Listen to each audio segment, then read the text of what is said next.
Every night. Hey, Mark. Throwback, Jim. Hit. Joyce. Sounds Camera good. mark. All right, on set.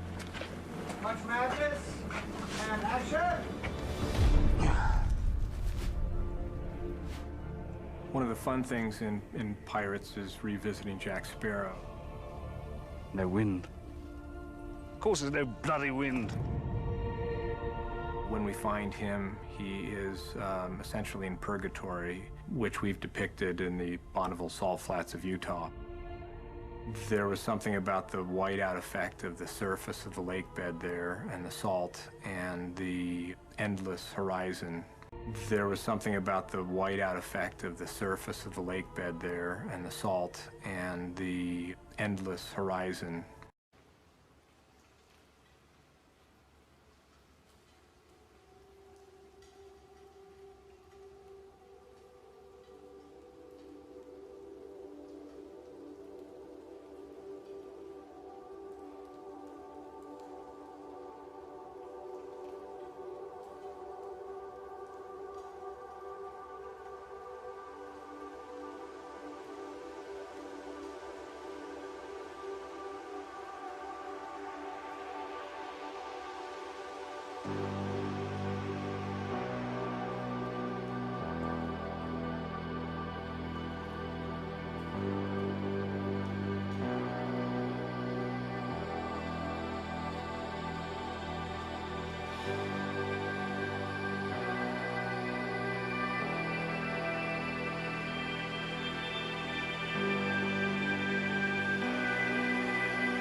This is a picture of the Antarctic. As you can see, the sun is sort of setting.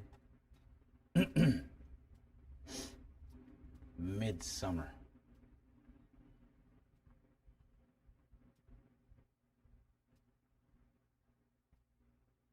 But according to the Copernican model of the Earth, midsummer, like the Arctic, should be 24-hour daylight. Especially if these penguins are on the coast of Antarctica. Are the scientists asleep at the wheel? Can I hop in here? Because, Bob, you say flat Earth all the time, and this is why the debate over climate change is disintegrating. No one cares anymore because Al Gore has trafficked in hysteria and panic.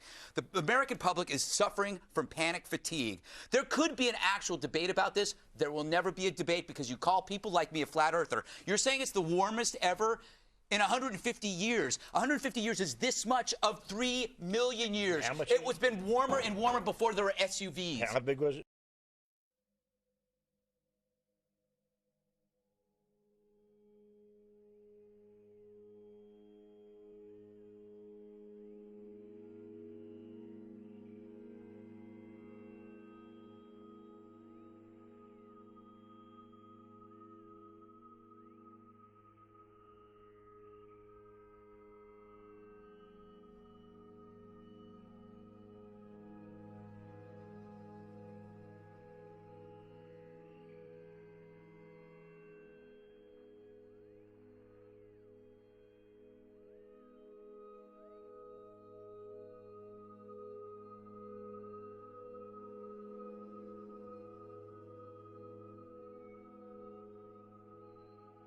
Innovative drilling has increased the amount of American natural gas from 7 years to 125 years. So I'm for innovation. New innovative technology with natural gas has driven down the price, so it would be the equivalent of a decline to $1.13 in oil. So I'm for innovation. I'm just asking the president, who apparently belongs to the Flat Earth Sierra Club Society. Look, there are huge numbers of people who think that, look, 30 years ago, people thought that a lot of the scientists thought that the planet was cooling, not warming. So all of a sudden now the science is completely reversed. But if you that's a canard, Steve. Bill, it is a canard to say that there is a total scientific consensus on global warming. There is not. There is not. There are no. That is not true. There are some scientists who believe in global warming and others who don't. Who work for Exxon. Right. It is absurd. It's always been absurd. There are scientists on the other side. Debate by saying that no, they're backed by the American Petroleum Institute and Professor Irwin Corey. Those are the people, scientists on the other side of the debate. For hundreds of millions of years, the climate of the Earth has been changing. You know that. But not at the level and the degree that it is changing right now. What scientists are have the humility to, I don't understand. Look, I'm the one who's having humility. I'm saying we should have a debate here. You guys are saying that the debate is How about we just listen to scientists? That's what I'm saying. Listen to scientists. Have the humility to believe people who know things you don't. It's like people like you guys who are saying, no, we can't have a debate on this. The debate is over. At some point, the debate has to be. You're the one should have some humility. Say, wait a minute, there are a lot of people who disagree. Should we still debate whether the Earth is flat? No, I'm asking you. You're saying it's not. They didn't go to the moon to go to the moon. They went to the moon so they could get the picture of the Earth as a ball, because they didn't have one yet. And it was starting to get a little tense in the higher chambers. You say 2,000 years it's a ball, and you don't even have a picture to show for it. But how could you have a picture just to, they had those. They needed the event to actually get a real picture. There's just so few of those pictures when you actually look at them. And most of them.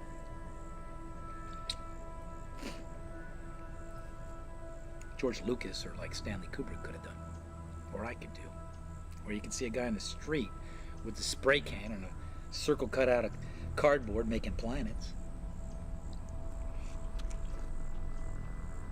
It means these anti-globalists who still cling on to the globe. If you're an anti-globalist, you got to be true to the form. And we're by sun number 2. We're going to go down. We're going to be standing in the ocean. Okay, we're on a boat. Okay, now, let's do this here. All right, now, sun number 2 appears to be higher than sun number 1. It appears that sun number 1 is setting. but it's not. It's just further away from you. So depending on where you're standing will depend on how the sun looks, whether it's going down or not. Okay, so neither one of them, they're both on the same plane. Okay, so the sun never sets. For everybody who's asking me about the sun setting, that it's impossible for the sun set on a flat earth, it's not. It's actually an illusion, and I wouldn't even call it an illusion because it's pretty obvious. It's just we've been indoctrinated to think we live on a ball. Now this is the moon. The moon is slightly higher than the sun, if you can see that. Okay, the sun, how much time I have left? Okay, the sun is actually a little bit lower than the moon. The sun is about 3,000 miles up, 32 miles in diameter. Okay, and this obviously is a blown up map of the flat Earth. This is the North Pole, which is directly at the center, and the so-called South Pole, which would be this ice wall, which is 150 feet tall. And we went over in the last video the Antarctica Treaty, where nobody can really go there and find out what the hell's going on. The Antarctic became an area of international research in the 1950s with the first crossing of the Antarctic by the Sir Vivian Fuchs and Sir Edmund Hillary. This was a period called the International Geophysical Year, and it was out of the International Geophysical Year that the Antarctic Treaty grew.